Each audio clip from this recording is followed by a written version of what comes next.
Olá, boa noite. Seja bem-vindo ao programa Tá na Web. Aqui você fica por dentro de tudo o que acontece na internet e dos temas mais buscados no Google.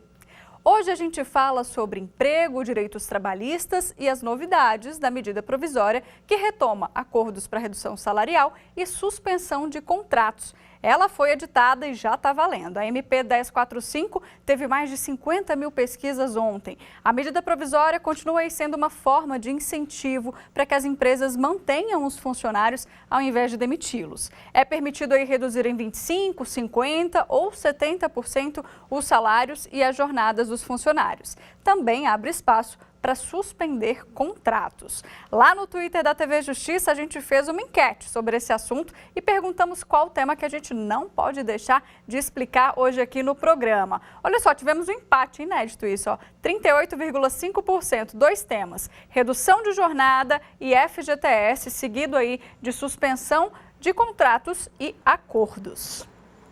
E para esclarecer esses pontos comigo, eu chamo agora para me ajudar aqui o professor de Direito da USP, Marcos Orione. Boa noite, professor, seja bem-vindo aqui ao programa. Boa noite, Mariana. Bom, a gente viu aí que a MP foi editada, muita gente quer saber se teve muita mudança, porque lá no início da pandemia a gente lembra que essa MP aí foi um alívio para muitos empresários, né? Causou também muita polêmica, então quero saber um pouquinho o que vem de diferente ou se também não tem diferença, né? Se é só uma extensão da medida provisória que a gente já teve no ano passado. Com você, professor. Mariana, essa medida provisória que você falou, foi lá no começo da pandemia, quando a gente estava com todas aquelas incertezas e não sabia como as coisas iam, então foi editada a medida provisória 936, que depois ela foi convertida em lei, que é a 14.020, que ficou vigente até dezembro de 2020. Então, depois de dezembro de 2020 até agora, nós não tivemos essas medidas que sofreram alguns pequenos ajustes aqui e ali, mas, no geral, a cara da medida provisória é mais ou menos a mesma. O que eu posso dizer para você, assim, eu acho que é muito importante antes da gente responder as dúvidas dos ouvintes e das ouvintes, é o seguinte, é que, na verdade, toda vez que vem uma medida provisória, e quando ela vem num momento como esse, pandêmico, difícil, você está pensando em uma política pública, né? E uma política pública de emprego que deveria ser concebida numa perspectiva de outras políticas públicas.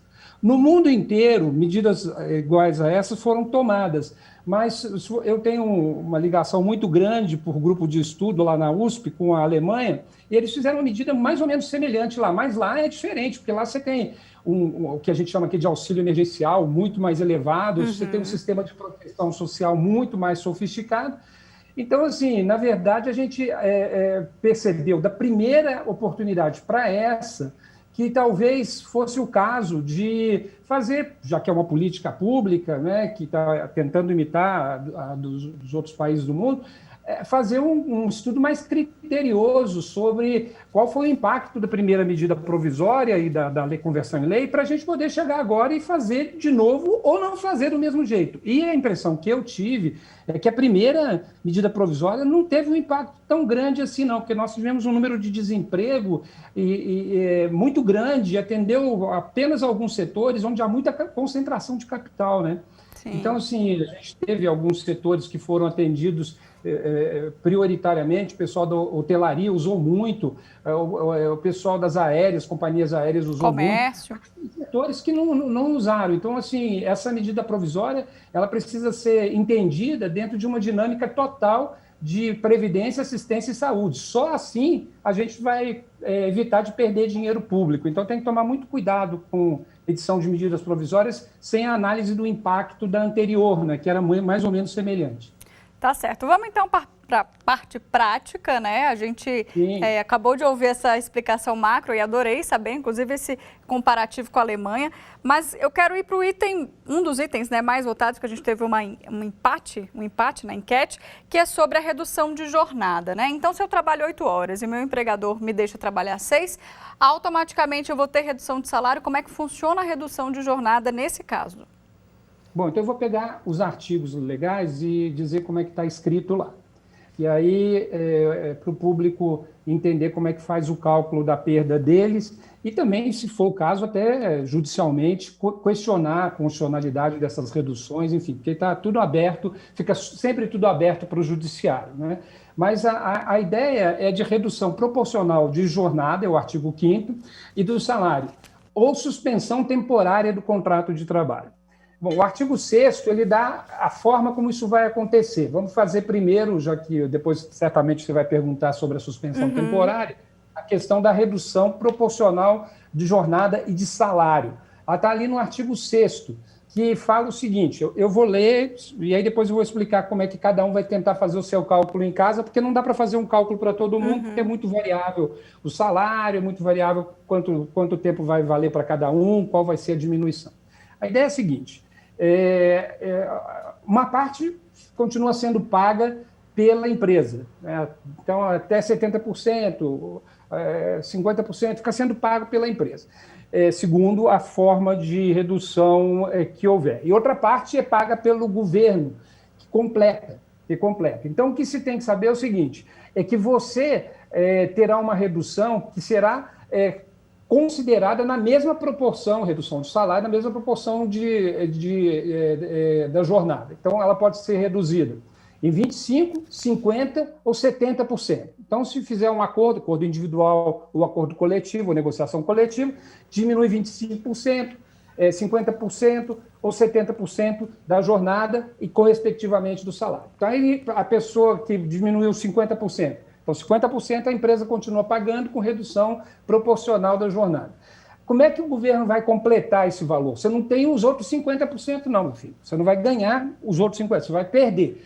Vai haver um cálculo, que é um cálculo desses 50% que você perdeu, vai depender do seu saláriozinho, sobre um percentual que você receberia a título de seguro-desemprego. Então, se você quiser saber os quanto que você vai perder, você vai lá na tabelinha do seguro-desemprego hoje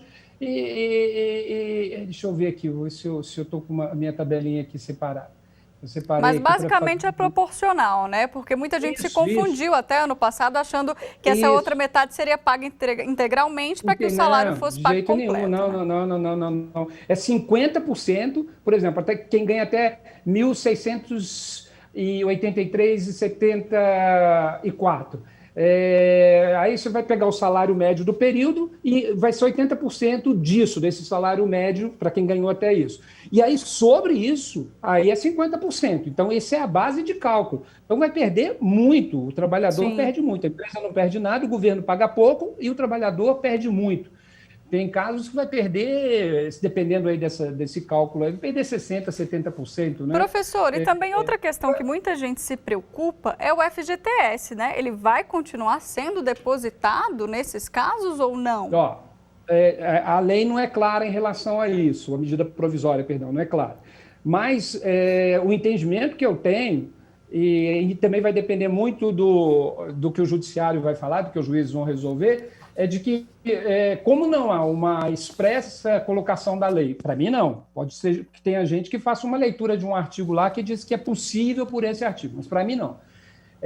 Como o FGTS tem essa natureza de cobrir o tempo de serviço do trabalhador, já que ele é o substitutivo da antiga estabilidade, ele é um direito constitucional. Eu acho que ele tem que ser pago na integralidade do valor. Só que tem gente que vai interpretar que é proporcional, e aí vai depender do judiciário resolver. Eu, pessoalmente, entendo que pela ausência da expressa colocação da lei e pela natureza do benefício e pelo direito constitucional, teria que ser sobre o valor total. Mas isso aí vai ser certamente objeto de disputa no judiciário, que daqui a alguns anos nós vamos ver como é que vai resolver isso. E professor, até falando sobre isso, já chegou muita demanda no judiciário? Tem ideia? Porque 2020 foi um ano difícil, muito difícil, né?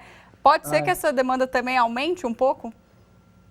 Pode ser. O que eu imagino é o seguinte, o judiciário ele reflete, ele é muito... Você tem, às vezes, decisões de primeira instância, muito esparramadas, né? Mas para ter uma decisão definitiva, salvo se for lá no Supremo, no controle de constitucionalidade, que é muito mais rápido, mas essas decisões mais do dia a dia, né, elas demoram bastante a ser refletidas no judiciário. Então, eu acredito que isso vai começar a ter um contorno no judiciário, e considerando a primeira, nem dessa segunda, mas daqui a uns 2 anos a gente vai ter um perfil do que vai acontecer no judiciário em relação às demandas que certamente ocorrerão em relação a isso. Agora, não dá para falar que é judiciário uma decisão separada aqui e acolá, porque você não tem jurisprudência por decisões isoladas, né? Então, ainda não acho que exista condições de dizer claramente qual vai ser o destino disso, até assim como as disputas em relação à medida provisória anterior, a 936 e a Lei 14.020, eu acho que ainda vão se consolidar aí com o tempo.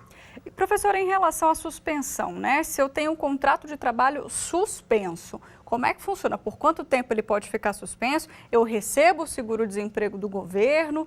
Como é que funciona para a suspensão?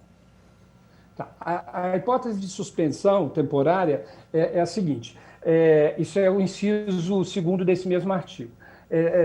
Está suspenso, então, em princípio, dependendo da hipótese, o empregador não paga, eu vou mostrar melhor isso, né? Existe uma primeira hipótese em que, quando o empregador não pagar nada, porque ele só vai pagar alguma coisa se ele tiver uma receita bruta superior a 4.800.000. Então, se a empresa tiver uma receita bruta inferior a 4.800.000, o trabalhador recebe 100%, se existindo essa suspensão temporária mediante acordo individual ou coletivo, ele recebe 100% do valor do seguro-desemprego a que teria direito, se for empresa com menos de 4.800.000 reais. Se ela é empresa com receita bruta superior a isso, ela é obrigada ao pagamento de uma ajuda compensatória mensal no valor de 30% do salário do empregado, durante o período pactuado lá, que for pactuado, e que pode ser até 120 dias. Nesse caso, ele recebe esses 30% e 70% do seguro-desemprego, ou seja, aquele mesmo cálculozinho que a gente fez lá em cima, né? Que tem a dedução e tudo mais, vai dar um valor reduzido, não é o valor do salário que você recebe no seguro-desemprego, aí sobre isso aplica 70%. Então, é 30% da empresa e aí mais não chega, bom, aí vai depender da hipótese, 30%, fica 60% do salário, 70%, dependendo da hipótese. Perfeito. E acordos? Pode fazer acordos, professor, que não estejam previstos na legislação trabalhista nessa época pandêmica? Essa medida prevê isso ou não? Sim, ela para fazer essas reduções e para fazer a suspensão, você pode fazer por acordo individual ou acordo coletivo. Existe uma previsão, que é do artigo 7º, que fala que é a possibilidade de que seja pactuada mediante convenção coletiva de trabalho. E aí a convenção coletiva pode, às vezes, ter condições mais favoráveis ao trabalhador. Ela tem lá uma redução de jornada, mas é mais favorável. E aqui há a possibilidade da prevalência dessa negociação coletiva mais favorável. É claro que também é uma possibilidade de renegociação para adequação aos termos da medida provisória. Mas eu defendo a tese de que, como o sistema ficou cada vez mais negociado, e se a negociação está em vigor, não foi denunciada, ela continua existindo, e se for mais favorável, ela vai vigorar. Agora, se ela for menos favorável, aí a lei tem que entrar, porque a lei aqui é de ordem pública, relacionada à saúde, essas coisas. Então, assim, se for mais favorável, digamos que ela faça índices mais favoráveis, assim por diante, ela vigora em detrimento da lei. Se a lei for mais favorável, a lei que trata de ordem pública, de questões de saúde, de jornada e tudo mais, ela, na minha opinião, ela que vigora. Mas isso tudo é o que eu digo. Isso tudo ainda a ver no futuro para o judiciário. Essa é a minha interpretação. Tá certo. Professor, adorei aqui os esclarecimentos. Nossa entrevista fica por aqui. Agradeço a sua participação. Uma boa noite. Boa noite. Agora, então, a gente acompanha o que mais está na web e os assuntos que movimentaram a internet nessa semana, começando pela segunda-feira. Vamos dar uma olhada aqui, ó. Com mais de 50 mil pesquisas, o nome da vacina Sputnik V foi parar nos trends. Na segunda, os 5 diretores da Anvisa rejeitaram a importação e o uso da vacina russa, alegando aí falhas e falta de dados. A decisão foi baseada em pareceres técnicos de gerências da Anvisa. O Instituto Gamaleya e o Fundo de Investimento investimento direto da Rússia, responsáveis pela produção da Sputnik V, divulgaram nota aí questionando a decisão da Anvisa e argumentaram que a eficácia e segurança foram confirmados por 61 reguladores nacionais em países onde essa vacina aí já foi autorizada. Renan Calheiros também apareceu nos trends, nos temas mais buscados, porque foi confirmado o relator da CPI da Covid-19. O parlamentar ressaltou a importância da comissão, falou sobre possíveis caminhos das investigações e também defendeu punição imediata e emblemática para quem tiver contribuição comprovada para a tragédia do coronavírus no Brasil. Terça-feira, SISU, Sistema de Seleção Unificada, esteve de novo aí nos trends dessa semana porque as instituições de ensino superior que participam do SISU começaram a convocar os candidatos selecionados que se inscreveram naquela lista de espera do sistema do Ministério da Educação. Nessa fase, o candidato ele não é notificado caso tenha sido selecionado, então tem que ficar ligado. O MEC recomenda que o estudante acompanhe as convocações diretamente nos canais de comunicação oficiais aí das instituições para não perder os prazos. A gente vai agora para um rápido intervalo, rapidinho, viu? No próximo bloco falamos de fake news. Te espero.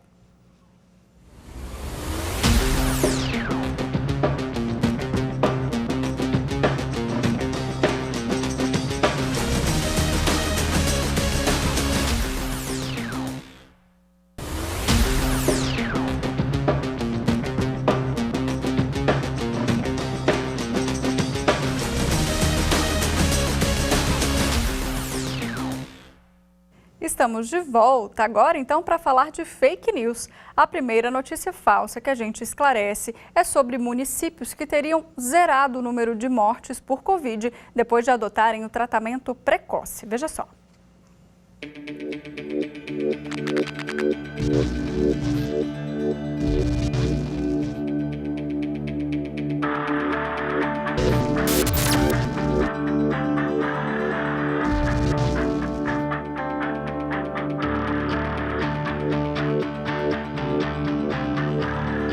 Agora nós vivenciamos, como em todos os casos de situações críticas, de epidemias, de guerras, uma velocidade maior na produção do conhecimento e a ciência tem investido bastante para procurar alternativas para lidar com a Covid, com os casos de Covid.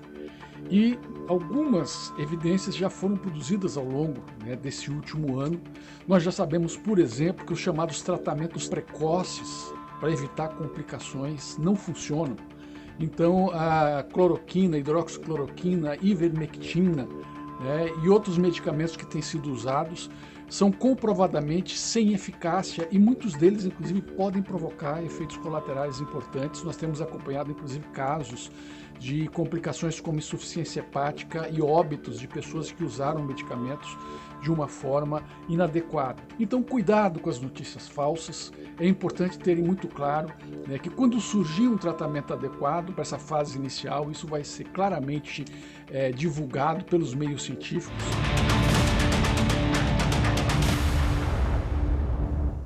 É isso aí. Vamos agora então passear aqui no Instagram da TV Justiça. Se você não segue a gente, o nosso IG é TV Justiça Oficial. A fake news que desmentimos por lá também tem a ver com a Covid, viu? Circula um vídeo aí nas redes e alega que as prefeituras e também médicos estariam recebendo dinheiro para diagnosticar casos de Covid-19 ou atestar óbitos pela doença. A notícia é falsa, gente, A notícia é falsa. Diz que o governo federal aí pagava R$8 mil para prefeituras e R$1.000 para os médicos, a cada diagnóstico ou atestado. O Ministério da Saúde, claro, desmente todas essas alegações. Bom, como sempre, depois aí da gente passear nas fake news, a gente sempre recebe um especialista. Hoje seria o Dr. Marcelo Dayer, que é infectologista, mas a gente teve um probleminha aí na conexão e não conseguimos fazer essa conexão com o Dr. Marcelo. Então, desde já eu agradeço aqui a tentativa e por isso a gente vai encerrar o programa um pouquinho mais cedo hoje. Mas, te espero então lá nas redes da TV Justiça, viu? YouTube, Twitter, Instagram. Segue a gente, acompanha por lá, muito conteúdo gratuito e de qualidade para você. Eu fico por aqui e volto semana que vem com mais uma notícia da web. Tchau, tchau.